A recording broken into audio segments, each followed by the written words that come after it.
school shootings are becoming more prominent.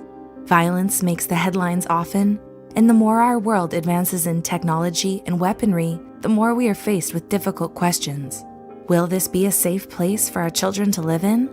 Are we taking enough measures to be proactive? And how can empathy be taught and prioritized? Although killing seems like a cold-blooded act to commit, according to Lieutenant Colonel Dave Grossman, humans are actually not naturally born to pull the trigger. Unfortunately, film and media still have a long way to go when portraying the act of killing in an accurate manner.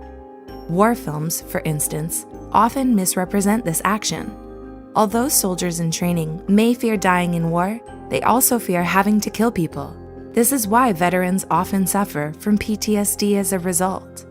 The severity of the trauma will depend on factors, like how close the person was to the victim and what weapon they used to kill them. Depending on the proximity to the victim and the type of weapon used, the trauma can be either. The further away the victim is, the easier it is for the soldier to detach himself from the action he commits. Grossman also points out that the distance helps the soldier dehumanize the victim when they can't see their face clearly. Therefore, they can replace this information with a negative picture they create in their head of the enemy.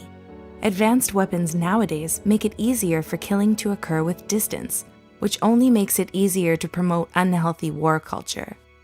As humans, we have a responsibility to care for and understand one another. Unless people are diagnosed as psychopaths, it is impossible for them to be unaffected from the act of killing. So why is it that some people can impulsively commit a crime as frightening as murdering someone? It all comes down to self-control. As humans, we feel a wide array of emotions, including anger. Gunmen are often depicted as angry people all the time, but this is far from the truth.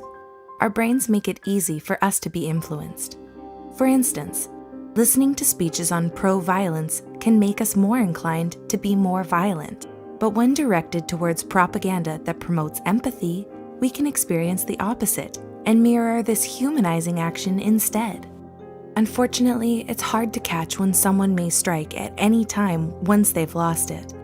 That's because a gunman typically takes action quickly, making it hard for people close by to process what's happening.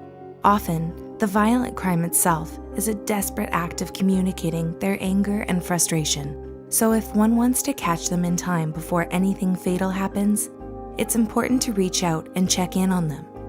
Never underestimate the power of a calm moment, no matter how brief. It might just be enough to save someone's sanity. Speaking of calm, have you been experiencing headaches from stress or insomnia? Or do you enjoy sound therapy?